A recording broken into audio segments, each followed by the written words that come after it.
pluralidad y diversidad de voces. La entrevista en A Primera Hora.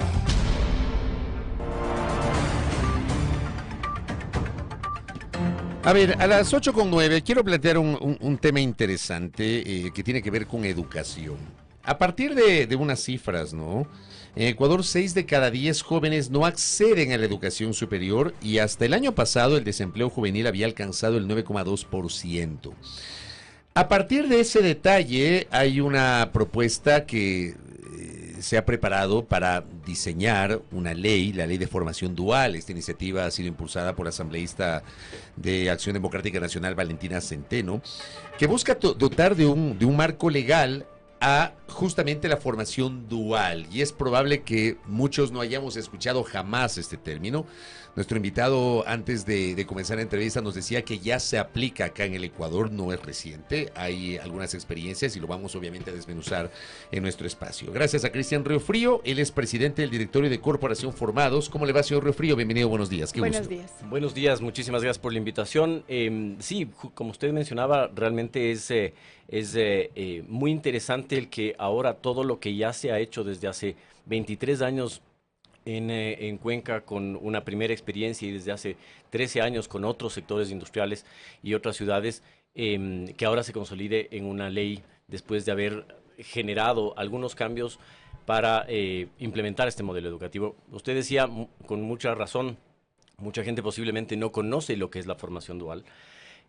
Básicamente, ¿en qué consiste? En que los estudiantes se forman, número uno, en carreras técnicas, número dos, en dos ambientes de aprendizaje. El uno, el aula, la institución de educación superior, y el otro, la empresa formadora.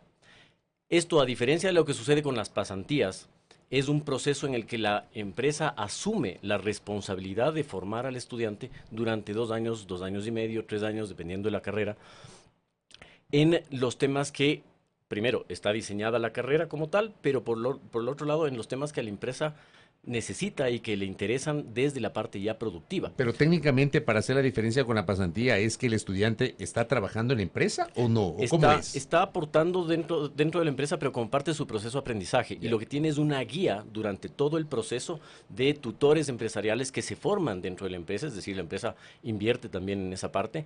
Y los tutores van haciendo un acompañamiento, haciendo un match entre el contenido de la carrera, la malla curricular, y lo que debe ir ya en la práctica aprendiendo en la empresa. Entonces, claro, cuando el estudiante va haciendo su parte práctica, va trabajando, va aportando, pero siempre desde el aprendizaje, con digamos, la curva de aprendizaje que normalmente sucede, ¿no es cierto? Al principio va a tener dificultades para elaborar tal o cual actividad y luego ya va a ir adquiriendo las destrezas y las posibilidades de aportar dentro de su conocimiento y generar también valor para la empresa, es decir, una relación ganar-ganar. Usted nos comentaba que existe ya un ejemplo de 23 años aproximadamente en Cuenca que se ha desarrollado con esta formación dual, pero esto puede ser similar a lo que ya ocurre, por ejemplo, en varias universidades, es decir, voy a inventarme un ejemplo, un gastrónomo, por ejemplo, trabaja mucho tiempo en un restaurante, etcétera, adquiere los conocimientos y ahora hay una opción que se puede sobre esos conocimientos homologar títulos universitarios, cogen 2, 3 materias más, lo completan y hay universidades que entregan títulos universitarios. También ha pasado con el tema de comunicadores. ¿Es algo similar? Es decir, esta ley, digamos, lo pone ya más o lo asienta más. Tiene una relación y hay una parte en la ley en la que justamente se menciona lo que usted acaba de abordar de una forma justamente de validar los conocimientos previos que haya tenido una persona, pero la esencia de la formación dual es ir a aprender haciendo, digamos, aprender haciendo, ¿no? El proceso de aprender mientras va haciendo, porque normalmente lo que ha pasado, y esto en muchos países y muchas de las personas que nos escuchan se sentirán identificados con esto, los sectores productivos, los sectores industriales van formando de manera empírica a su gente, ¿no es cierto? Y luego viene posiblemente con un curso y tal la posibilidad de certificar esas competencias. Acá es un proceso que va articulado desde el inicio, desde el día 1, entre la empresa y la institución de educación superior y el estudiante, para ir haciendo un proceso ordenado, estructurado, que además, y una de las cosas que también se plantea de alguna manera en la ley, es lo que hemos venido implementando, que es eso desde hace, lo que les mencionaba, hace 23 años en Cuenca, con la Cámara de Industrias de Cuenca y la Universidad de Cuenca, y luego desde el año 2013 con varios otros sectores, el sector textil, el sector de la madera, el sector alimentos, el sector plásticos, que han venido implementando esto desde esta lógica de el aportar el conocimiento desde el inicio en el aula, también con una fase práctica en las universidades o en los institutos y luego en las empresas. Pero a lo que iba es que el trabajo que se ha hecho es para implementar, este es un modelo que nació en Alemania hace 200 años, ¿no? Funciona en Alemania perfectamente bien, los niveles de desempleo juvenil en Alemania son muy bajos y eso es una de las cosas que queremos abordar desde ese aprendizaje, porque el estudiante cuando entra a formarse en una empresa, en el 90 y pico por ciento de los casos, digamos en promedio es 90%, ahí se ha llegado al 96%, en ese porcentaje los estudiantes se quedan trabajando en su empresa formadora. Los que por alguna razón no se quedaron en su empresa formadora, se quedan trabajando en el sector en el que fueron formados. Y este modelo alemán es el que hemos venido implementando desde hace ya tanto tiempo. La Corporación Formados busca, primero, cobija a varios gremios industriales, empresariales que están impulsando la formación dual, y una de las cosas que promovemos con mucha fuerza es la certificación alemana, porque eso nos permite tener estándares de calidad importantes, tanto en la formación cuanto en el compromiso de las empresas, porque tampoco, esto hay que cuidar muchísimo, tampoco esto es mano de obra barata o mano de obra gratis. Eso le iba a preguntar, mire usted, casi que me leyó la mente de la pregunta que le iba a hacer a propósito de este interrogante y esta inquietud de Javier Espinosa, a quien envío un abrazo. Me pide que le pregunte que si de pronto esto no puede convertirse en una suerte de mano de obra barata o gratis, que tan dispuestas están las empresas a aceptar esta modalidad educativa, justo por lo que usted estaba diciendo, señor Excelente, le leí el pensamiento. Me ha visto la pregunta. No, es que es una de las cosas que uno tiene que tener siempre presentes. Y claro, cuando hay estándares de calidad, evidentemente se puede mitigar este riesgo. Y nos ha pasado. Hemos tenido que prescindir de empresas formadoras porque no entendieron en su momento el concepto, no entendieron cómo funciona. Esto es una responsabilidad que asume la empresa. Como les decía hace un momento, hay un tutor empresarial que va haciendo un acompañamiento, que va explicándole y va formándole al estudiante en varios temas, no solo en los temas técnicos, sino también en habilidades blandas. Pero ahí viene el rol del gremio empresarial, que es a quien agrupa la Corporación Formados, a los gremios empresariales. El gremio tiene que velar porque no pase lo que usted está mencionando, y obviamente para esto no es que simplemente es la voluntad, hay una serie de indicadores que tiene la certificación alemana que evitan el que eso suceda. ¿Cómo, y precisamente eso, qué indicadores se han incluido dentro de la ley para que se haga, si se quiere, esta vigilancia y que en primera instancia, digamos, no se consiga solo mano de obra barata, sino que realmente cumpla el objetivo de que se enseñe a un estudiante? ¿Qué dice el gremio empresarial? Porque esto podría también suponer gastos de inversión, como quieran ellos verlo, ¿verdad? En formar al estudiante, no solo formar, sino también asumir errores posibles que se puedan dar con respecto a alguien que no tiene experiencia, ¿no? Esta pregunta es muy importante porque evidentemente ese es el riesgo que asume la empresa, ¿no es cierto? Y la apuesta que hace la empresa. Obviamente hay casos en donde por errores puede haber reprocesos, puede haber alguna cosa de esas. Pero ahí viene el ganar-ganar, porque las personas que están trabajando, que están en el proceso formativo, también luego que ya van creciendo en su formación en la parte teórica y en la parte conceptual y en la parte técnica, luego aportan a las empresas. Entonces hay una curva que nosotros siempre mostramos a las empresas para cuando les planteamos el proceso, en donde al principio hay una inversión, es definitivo, usted acaba de leerlo perfectamente bien. pero luego hay un retorno a esa inversión porque ese estudiante empieza a aportar, empieza a... tenemos casos bien interesantes de innovaciones creadas en conjunto los estudiantes con el tutor, como parte de los procesos, de los proyectos que hacen. Entonces, ¿qué es lo que hace la ley? Y ahí viene, digamos, al centro de la pregunta. En la ley se plantean varios elementos. Primero, se habla de los estándares de calidad, más allá de lo que hace el CASES, porque el CASES hace ya una vigilancia de la calidad, pero le da la responsabilidad a una instancia que hemos venido creando, que la creamos hace un momento, hace un tiempo, pero que no ha funcionado y ahora se consolida con la ley. Básicamente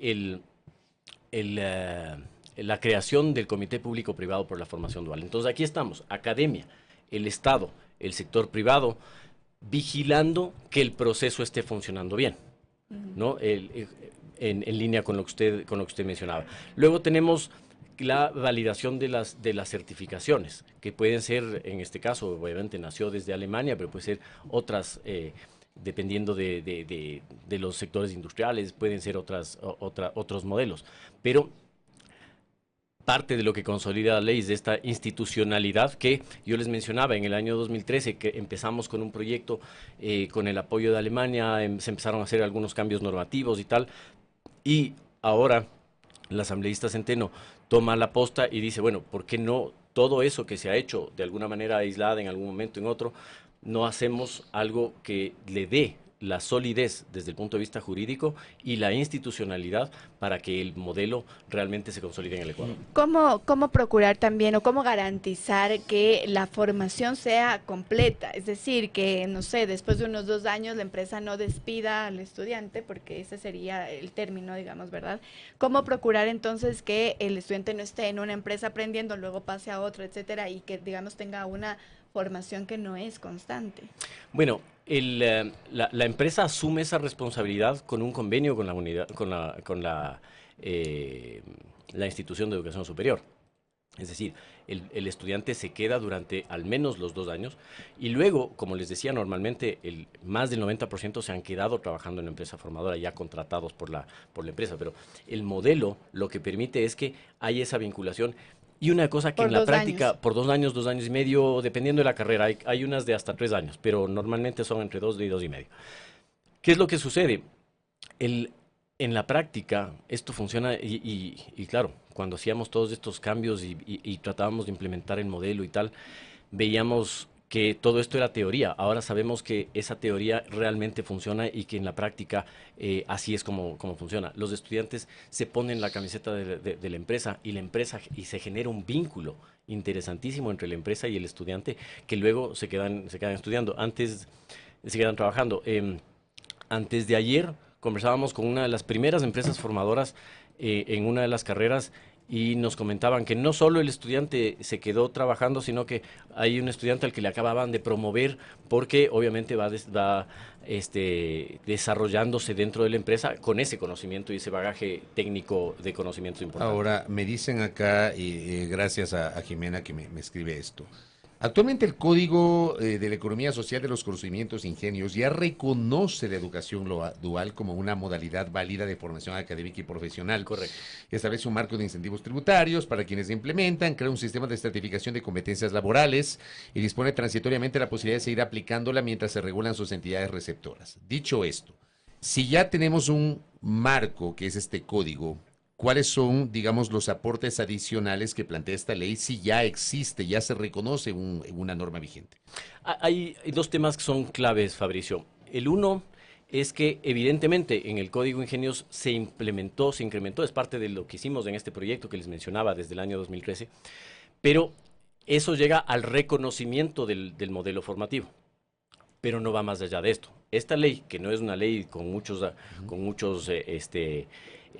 artículos, lo que hace es básicamente ese reconocimiento y ese entenderse del modelo, lo aterriza ya a temas más prácticos, consolidando y recogiendo quizás ciertas normativas que se fueron cambiando a lo largo de los años. Entonces, sí nos permite el tener una ley específica de formación dual, por ejemplo, ya dictar el que el Ejecutivo luego pueda hacer el reglamento para establecer cuáles realmente van a ser esos incentivos. Y los incentivos, ojo, no son solamente para las empresas formadoras. Evidentemente, a nosotros desde el sector privado nos interesaba vigilar esa parte, pero hay incentivos a las instituciones de educación superior, hay incentivos a los estudiantes, hay incentivos a las empresas. Entonces, todo esto, en ese artículo del Código Ingenio, en esa parte del Código Ingenio, que me parece que son uno o dos artículos, no está desagregado y desarrollado de la manera que ahora con esta ley muy bien se lo hace. ¿Cómo hacer para incentivar precisamente que, digamos, haya estudiantes que se decanten por tener una profesión, una formación más artesanal, más técnica, etcétera, teniendo en cuenta que en Ecuador, digamos, hay esta visión de si no vienes de universidad, entonces incluso hay como una jerarquía educacional, si así se quiere el término, ¿verdad? Lo que no ocurre en Alemania, por ejemplo, en donde los artesanos, el tema técnico es muy bien valorado. Entonces, ¿cómo hacer? Porque, claro, podemos tener una ley hermosa, divina, ahí, digamos, en la mesa, pero ¿cómo hacer que realmente eso se aplique, que la empresa privada vea a la formación como una inversión precisamente, ¿no? Y no como un gasto? Hay varios elementos. Como les decía hace un momento, evidentemente es una inversión y las empresas que lo han apostado al modelo lo han visto de esa manera. Todavía falta llegar a muchas más empresas, pero el reto más importante es lo que usted mencionaba, desde esa lógica cultural, desde esa lógica que no se les ha valorado a las carreras técnicas y tecnológicas en su real dimensión. En la práctica, y esto no es distinto entre Alemania y el Ecuador, por cada ingeniero en una empresa se requieren 5 técnicos. Entonces, ¿dónde están las plazas de empleo? En los técnicos. ¿Vamos a tener ingenieros sobrecualificados o vamos a tener técnicos más bien apuntados específicamente a la necesidad? Ese es uno de los elementos y uno de los retos que también, gracias a la ley, podemos abordar es justamente ese trabajo comunicacional, y ahí el agradecimiento a ustedes como medios de comunicación para que nos permitan llegar con ese mensaje, llegando a quienes tienen que tomar la decisión, que son en primer lugar los estudiantes y en segundo lugar las familias. Ahora, tenemos varios niveles dentro de la sociedad. Y usted decía, Fabricio, al inicio, cuando arrancábamos la entrevista, esta estadística de el número de estudiantes que se quedan sin entrar a la universidad. A esos estudiantes que no entran a la universidad, que normalmente, o en el mejor de los casos, se quedan en el bachillerato, es a donde vamos a llegar con esta modalidad. Y hemos llegado ya porque tenemos cientos de estudiantes que han sido formados, tenemos algunas decenas de empresas que ya le han apostado por el modelo y podemos decir con certeza que una especie de piloto que hemos hecho en estos últimos años ha funcionado y que es momento ya de hacer que esto se replique de una manera mucho más sólida. Y una de las cosas que para mí es clave es que, claro, cuando hablamos desde este lado, desde el sector privado y tal, de la formación dual, obviamente la primera cosa que nos motivó a nosotros fue justamente, la parte del empleo juvenil y cómo esto puede resolver ese problema. Pero no fue hasta la primera cohorte que graduamos, la primera promoción que yo particularmente desde, digamos, no como corporación formada, sino como Asociación de la Industria de la Madera, graduamos, que me di cuenta que eso que le habíamos apostado desde la parte conceptual, desde la idea, estaba resultando en que le estábamos cambiando la vida a esos chicos, que antes no tenían oportunidades, que no entraban a la universidad, que se quedaban en el bachillerato y ahora tenían una profesión que les permitía no solo acceder a empleo, sino a un empleo que está en un nivel un poco más alto. Así que esa es un poco la apuesta y ese es el objetivo que nos hemos planteado.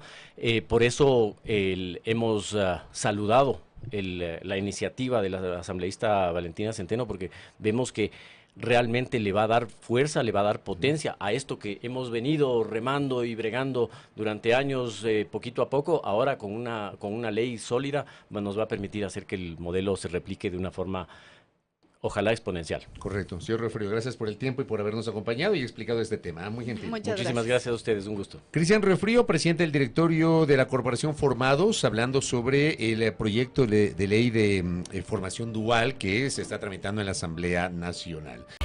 Somos AIMA, Industria Forestal Sostenible.